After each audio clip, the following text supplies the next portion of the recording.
Hello प्यारे बच्चों, आपका स्वागत है हमारे YouTube channel Angad Maurya official में। तो बच्चों, आज की इस वीडियो में मैं आपको सॉल्व कराऊंगा कार्तीय तल अभ्यास 17 का ए। देखिए बच्चों, जो कार्तीय तल है आपका बहुत महत्वपूर्ण चैप्टर है। अगर आप कक्षा 8 में इसको पढ़ लेते हो तो आप कक्षा 9 में पढ़ोगे, 10 में भी आप पढ़ोगे। यानी कि जब आपको कक्षा 8 में अच्छे तरीके से आता रहेगा तो आप कक्षा 9 कक्षा 10 में आसानी से इनको हल करोगे।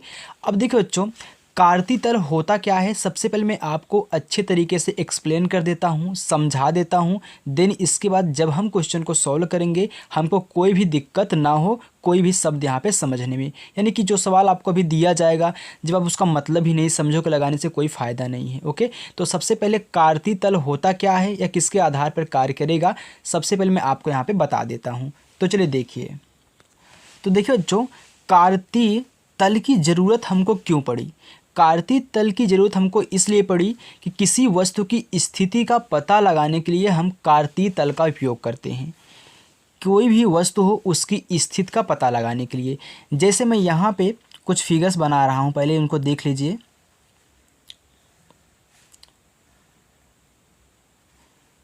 मैंने इसमें 3 खाना ऐसे बना दिया और 3 लाइनें मैंने इसमें ऐसे ड्रॉ कर दी।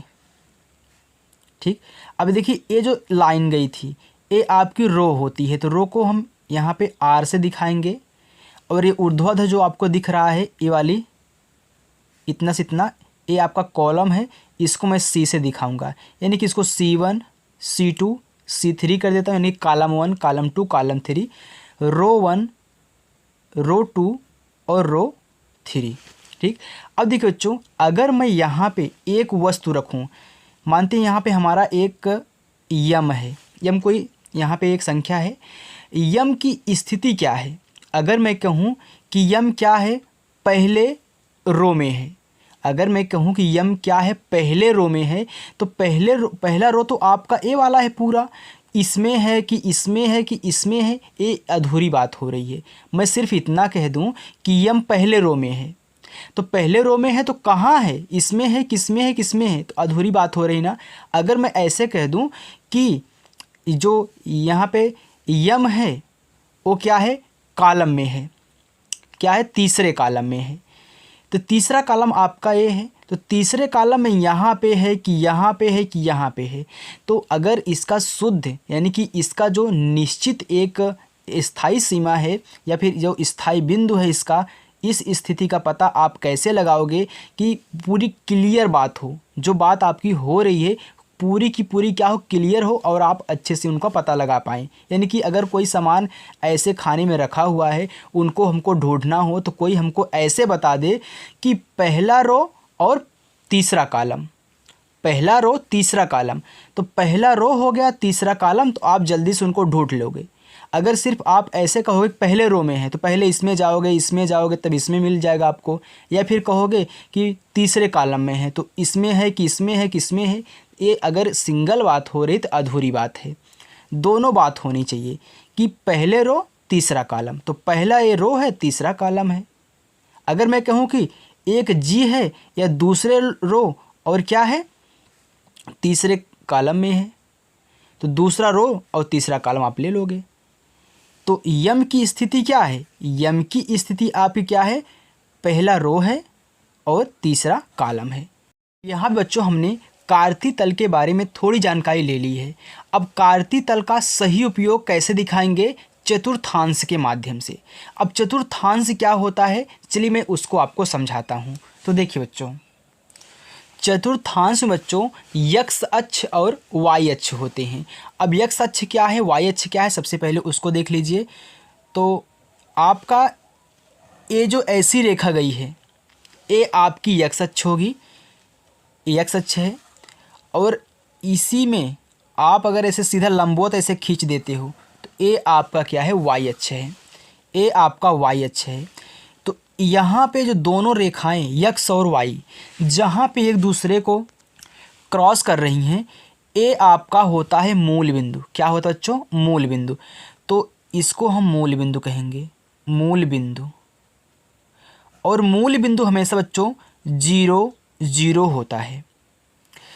यहाँ से लेकर के यहाँ तक आपका एक्स अक्ष है, जो कि ये धनात्मक होता है, और इधर से इधर तक ये भी आपका यक्स अक्ष होगा, लेकिन यक्स डैश के नाम से दर्शाएंगे, क्योंकि इधर आपकी संख्याएं माइनस में चलेंगी, इधर आपकी संख्याएं प्लस में चलेंगी।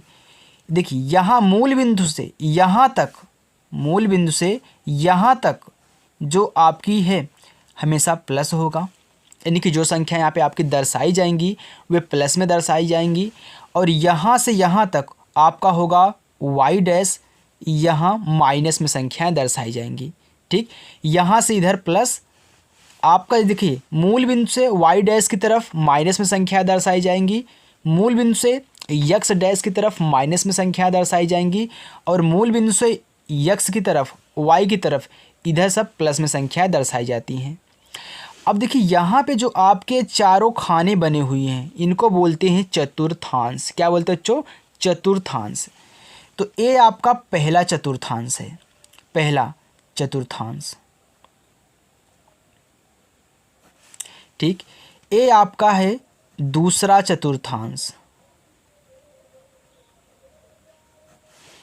ये आपका है तीसरा चतुर्थांश, ये आपका है चौथा यानी कि फोर्थ चतुर्थांश। और ध्यान देना बच्चों, पहले चतुर्थांश में जो बिंदु हैं वे हमेशा क्या रहेंगे? प्लस प्लस में रहेंगे, प्लस प्लस में। दूसरे में यहाँ पे दूसरे वाले में देखिए माइनस और प्लस होगा, और तीसरे में माइनस माइनस होंगे, और चौथे में आपका प्लस और माइनस होगा।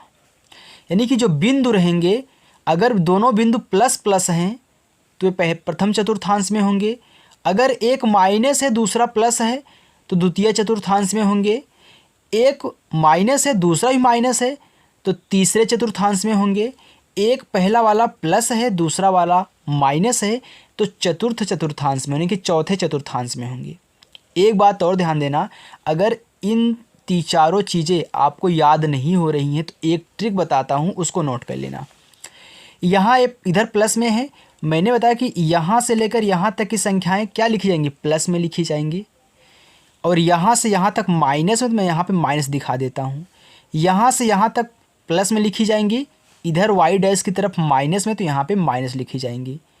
तो ये जो आपको बिंदु दिए जाएंगे, जो आपको बिंदु दिए जाएंगे, तो कोई भी आपको अगर बिंदु दिया जाता है तो पहले यक्स अक्ष लिखते हैं तब वाई अक्ष लिखते हैं।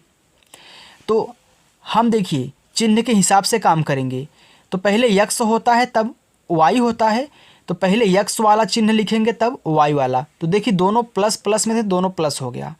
अब इसमें आएंगे तो पहले यक्स वाला लिखेंगे ना, तो इस वाले में यक्स क्या है? माइनस है, तो पहले माइनस हो गया, तब वाई लिखते हैं तो वाई देखिए प्लस है। इसमें आओगे तो आपका पहले यक्स लिखोगे तो यक्स भी माइनस है, वाई भी माइनस है। चतुर्थ में आओगे तो पहले यक्स लिखोगे, पहला देखिए यक्स प्लस है, वाई आपका क्या है? माइनस है। और इस पहले यक्स को बोलते हैं भुज। क्या बोलते हैं? भुज। और इस वाई को बोलते हैं कोटि। इतना चार चीज़ें आप याद रखना। एक तो प्रथम चतुर्थांश, द्वितीय, तृतीय, चतुर्थ, और plus plus, minus plus, minus minus, plus minus. और यहाँ पे चौथा यक्स को बोलते हैं भुज, वाई को बोलते हैं कोटि। और एक चीज़ और, ये मूल बिंदु याद रखना। अगर आपको 0 0 दे दिया जाए, बोला जाए कहाँ पे स्थित है, तो आप बताओगे कि मूल बिंदु पे स्थित है। तो चलिए बच्चों, इसका स्क्रीनशॉट ले लो और अच्छे तरीके से याद कर लेना। अब मैं आपका क्वेश्चन कराना स्टार्ट करता हूँ। आपका जो क्वेश्चन है इसी के बेस पे है, इसी के आधार पे है। ओके, तो चलिए आपके अभ्यास 17A का पहला प्रश्न। देखिए बच्चों, आपका अभ्यास 17A का पहला प्रश्न है, कह रहे कि नीचे दिए चित्र को देखकर रिक्त स्थानों में लिखिए। यानी कि जो आपके यहाँ पे डॉट डॉट स्थान दिए गए हैं ए, इन सभी में को भरना है इस वाले चित्र को देख करके। तो मैं चित्र को आपको इस किताब से दिखाऊंगा और मैंने इसको लिख करके रखा हुआ है पेपर पर। आपको पेपर पर क्वेश्चन दिखेगा, यहाँ से हम चित्र को देखेंगे। देखिए आपका चित्र, तो देखिए बच्चों मैंने यहाँ पे लिख करके रखा हुआ है, तो मैं इसको थोड़ा सा ऐसे फोल्ड कर देता हूँ ताकि हमको क्वेश्चन दिखाई दे। देखिए आपका पहला प्रश्न आपका है, कह रहा है कि बिंदु यम यक्स अक्ष की डॉट डॉट दिशा में अंकित है। अब देखिए बच्चों, बिंदु यम इसमें आपका कहाँ पे है? बिंदु यम आपको यहाँ पे दिखाई दे रहा है ना। तो कह रहा है कि बिंदु यम यक्स अक्ष की यानी कि दिशा में स्थित है। किस दिशा में स्थित है? तो यक्स अक्ष किस दिशा में है? ऋणात्मक ना बच्चों, इधर धनात्मक होता है यक्स अक्ष ना, इधर क्या होता है? ऋणात्मक होता है। यानी कि यक्स अक्ष की ऋणात्मक दिशा में स्थित है। इधर स्थित है, ऋणात्मक है, इधर होता तो धनात्मक होता। तो ये क्या है? ऋणात्मक दिशा में स्थित है। तो मैं यहाँ पे लिखूँगा ऋणात्मक। आप समझ रहे हो ना? कह रहे कि यक्स अक्ष की किस दिशा में? ऋणात्मक दिशा में, क्योंकि देखिए यहाँ पे माइनस में संख्याएं चलती हैं और इधर क्या होता है? यक्स ऋणात्मक होता है, इधर धनात्मक होता है, इधर वाई धनात्मक होता है, इधर वाई ऋणात्मक होता है। मैंने अभी आपको जस्ट समझाया है। देखिए अब दूसरा प्रश्न कह रहा है कि बिंदु यम से वाई अक्ष पर लंब पाद की मूल बिंदु से दूरी इकाई है, यानी कि कितनी इकाई है? तो बिंदु यम आपका यहाँ पे है। तो क्या कि मूल बिंदु आपका ए होता है ना, मैंने जस्ट अभी बताया कि जहाँ पे दोनों रेखाएं एक दूसरे को क्रॉस करती हैं, ए आपका मूल बिंदु होता है। तो यम जो है वाई अक्ष पर लंब पाद से कितनी दूरी पे है? तो 1 2 3 यहाँ पे लिखोगे 3 इकाई। यहाँ से आप गिन सकते हो, यहाँ पे 0 होता है, 1 2 3 ना, इसी के बराबर है ना, तो 3 इकाई। चलिए बच्चों आगे देखिए, तीसरा कह रहा है कि बिंदु यन वाई अक्ष की दिशा में अंकित है। किस दिशा में? तो मैं देखूंगा बिंदु यन कहाँ है। तो बिंदु यन यहाँ पे है, वाई अक्ष ए है, तो वाई अक्ष किस दिशा में अंकित है? तो ऋणात्मक वाले में बच्चों बिंदु यन जो है वाई अक्ष की दिशा में अंकित है, तो ऋणात्मक दिशा में अंकित है, क्योंकि देखिए वाई की तरफ है तो ये सब माइनस होते हैं, तो ऋणात्मक हो जाएगा। तो यहाँ पे आप लिखोगे ऋणात्मक। चलिए आगे देखिए, फिर कह रहा है कि बिंदु यन से वाई अक्ष पर लंब पाद की मूल बिंदु से दूरी क्या है? यानी कि जो आपका ये बिंदु यन है मूल बिंदु से कितनी दूरी पर स्थित है? तो 1 2, यहाँ पे आप लिखोगे 2। ठीक बच्चों, आप -2 भी लिख सकते हो, लेकिन इकाई पूछा है कि दूरी पूछा, दूरी ऋणात्मक नहीं होती, तो यहाँ पे आप क्या करो, सिर्फ 2 ही लिख देना। चलिए आगे देखिए,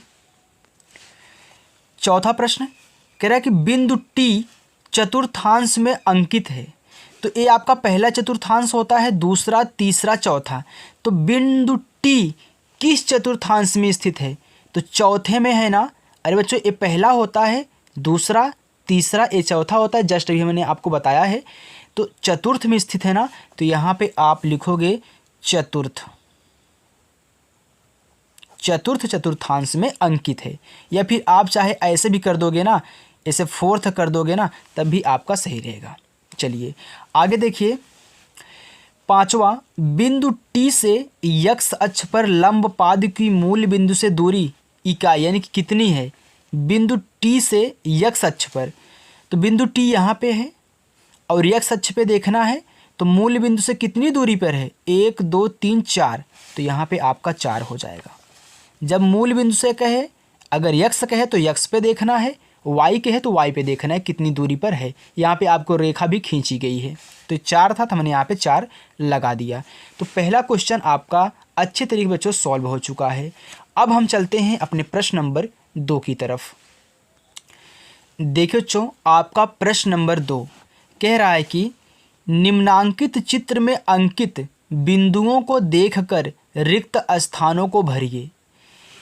तो आपका जो प्रश्न है, प्रश्न नंबर 2 का पहला है, कह रहा है कि बिंदु P का भुज, अब मैंने अभी आपको जस्ट बताया था भुज, यानी कि यक्स और वाई में ए आपका भुज होता है, ए आपकी कोटि होती है। तो यक्स वाले को आप भुज मानोगे, वाई वाले को कोटि मानोगे। तो क्या कि बिंदु P का भुज और कोटि है, यानी कि भुज क्या है, कोटि क्या है, बिंदु P कहाँ पे है। तो बिंदु P आपका यहाँ पे है।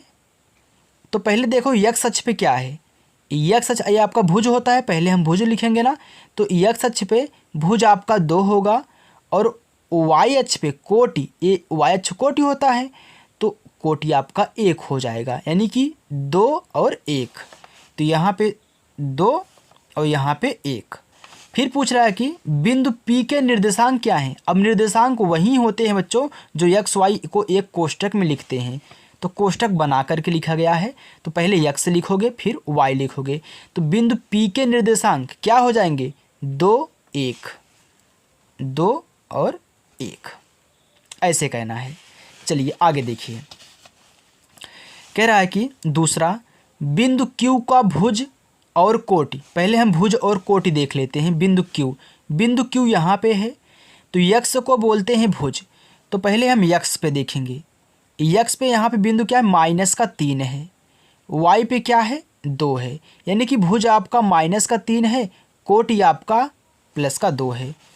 तो -3 भुज हो गया, कोटि आपका 2 हो गया। तो इसके निर्देशांक क्या हो जाएंगे, पहले भुज लिखोगे तब कोटि, जैसे यहाँ पे आपने पे लिखा था। तो -3 और 2, -3 और 2। चलिए आगे देखिए, तीसरा, बिंदु R का x निर्देशांक और y निर्देशांक है, वहीं भुज और कोटि पूछ रहा है। हम जो भुज लिखते थे x वाला ही निर्देशांक होता था ना, जो कोटि लिखते थे y वाला निर्देशांक होता था, लेकिन यहाँ पे चेंज कर दिया है भाषा। बात वही है लेकिन भाषा चेंज कर दिया है। तो बिंदु R का x निर्देशांक, बिंदु R कहाँ है, बिंदु R यहाँ पे है। तो x निर्देशांक क्या है, -5 है। तो यहाँ पे -5 हो गया। फिर y निर्देशांक, ये तो x था, ये लाइन देखो y -3 क्या है, -3 है।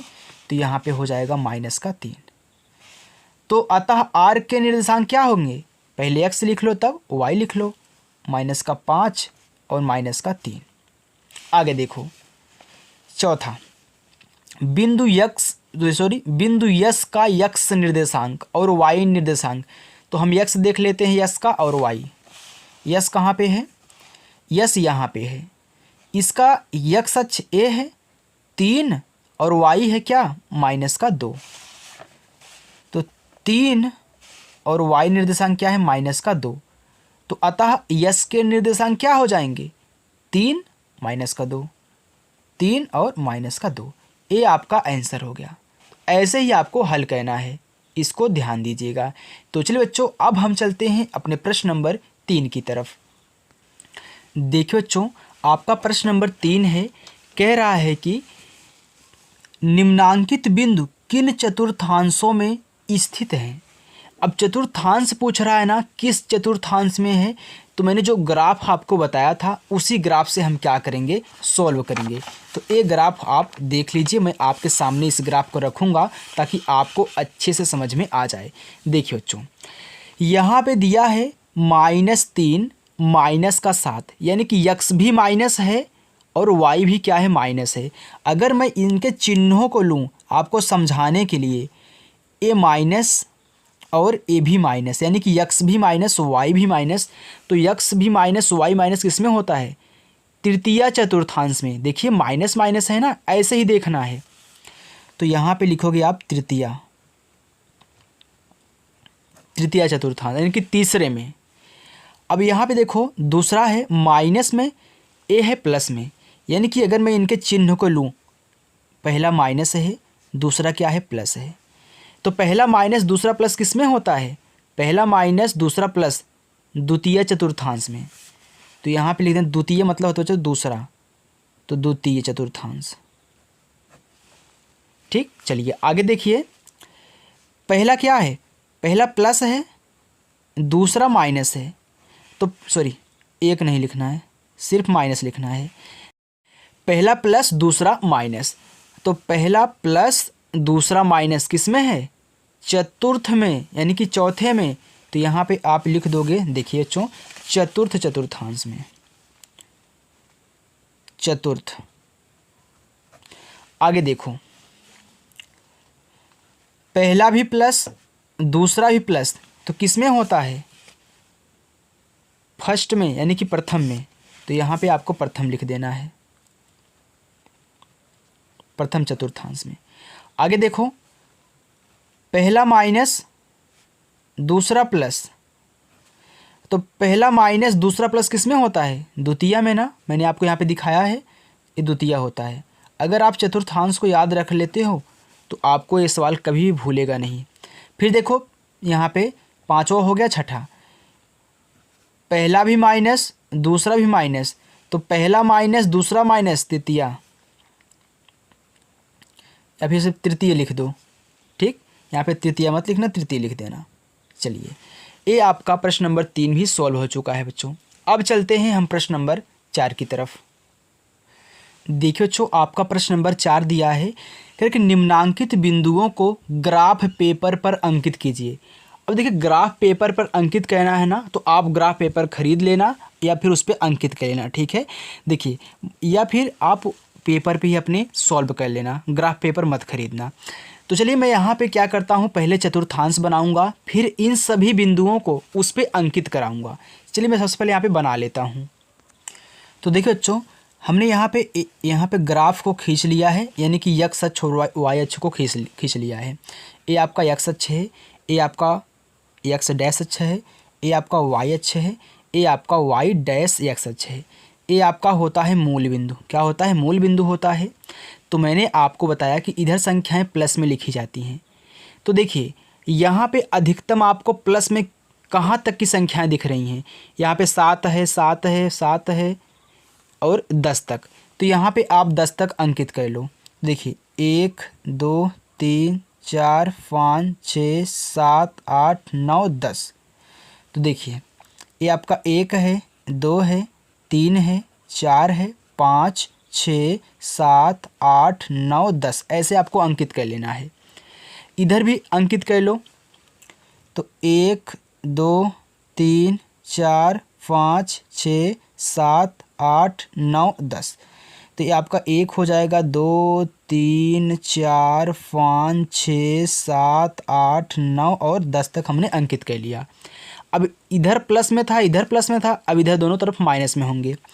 तो 1 2 3 4 5 6 7 8 9 10, हम 10 तक ले लेते हैं। जहाँ तक हमको ज़रूरत होगी तहाँ तक हम यूज करेंगे, अन्यथा वैसे हमको छोड़ देना है।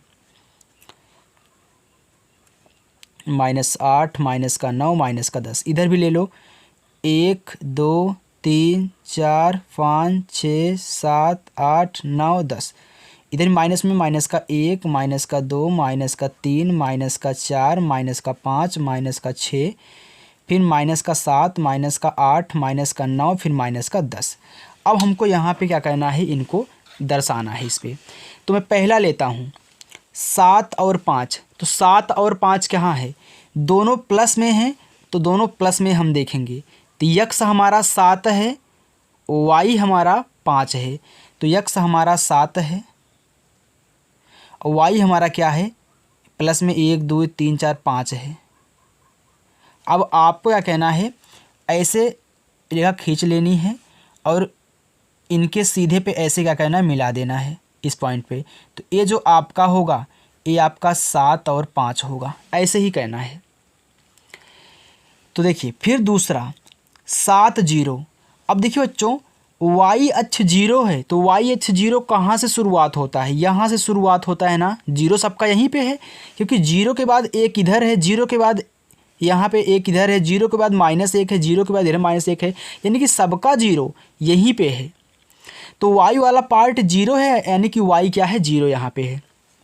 यक्स क्या है? 7 है, तो यक्स आपका 7 यहाँ पे है। तो यही बिंदु आपका हो जाएगा 7 और 0, क्योंकि यक्स अक्ष पे y बराबर 0 होता है। फिर देखो, -3 -6। अब दोनों माइनस में हैं, तो हम दोनों माइनस में देखेंगे। तो यक्स हमारा -3 है, तो यक्स हमारा -3 यहाँ पे है, एक्स वाला पद, और y भी -6 है, y -6 है, -6 यहाँ पे है। तो इन दोनों को मिला दो, तो ए ऐसे आएगा और इससे ऐसे मिल जाएगा। मैं इसको हाथ से मिला देता हूँ, थोड़ा सा टेढ़ा हो जाए तो माफ़ करना, क्योंकि मैं हाथ से काम कर रहा हूँ। ए आपका जो पॉइंट होगा ये -3 और -6 होगा, ऐसे आपको मिलाना है। फिर देखिए 0 -4, अब की बार यक्स 0 हो गया, यानी कि यक्स वाला पद यहाँ पे 0 है, वाई -4 है, तो -4 यहाँ पे है, तो यहीं पे कर दो। वाई अक्ष पे x बराबर 0 होता है, तो यहाँ पे आपका 0 और -4 हो जाएगा। फिर देखो -6 -7, अब -6 वाई वाला वाई वाला कौन सा है, -7 है ना, तो वाई -7 यहाँ पे है और यक्स -6 यहाँ पे है। अब इन दोनों को मिला दो, हमने मिला दिया। ए आपका है -6 -7। फिर देखो 10 और -5, यानी कि यक्स आपका क्या है 10 है, तो यक्स प्लस में ना, तो यहाँ पे हमारा 10 है प्लस में, और वाई -5 है, तो माइनस वाला इधर होता है, -5 यहाँ पे है। इन दोनों को मिला दो, ऐसे सीधा ले जाओ और इसका सीधा लाओ, इन दोनों को मिला दो, यानी कि ए हो गया 10, पहले x लिखोगे फिर y -5 हो गया। लास्ट वाला 0 0 है, यानी कि x भी 0 है, y भी 0 है, तो कहाँ पे होगा, सबका 0 कहाँ पे होता है, यहाँ पे होता है, यहाँ पे 0 0 ऐसे दर्शा दो, तो ए आपका आंसर हो गया। ऐसे ही आपको दर्शाना है। तो मैं आशा करता हूँ कि बच्चों आपको हमारी वीडियो पसंद आई होगी। बच्चों यदि आपको वीडियो पसंद आई हो तो वीडियो को लाइक करना और चैनल पर नए हो तो चैनल को सब्सक्राइब करना। Thank you.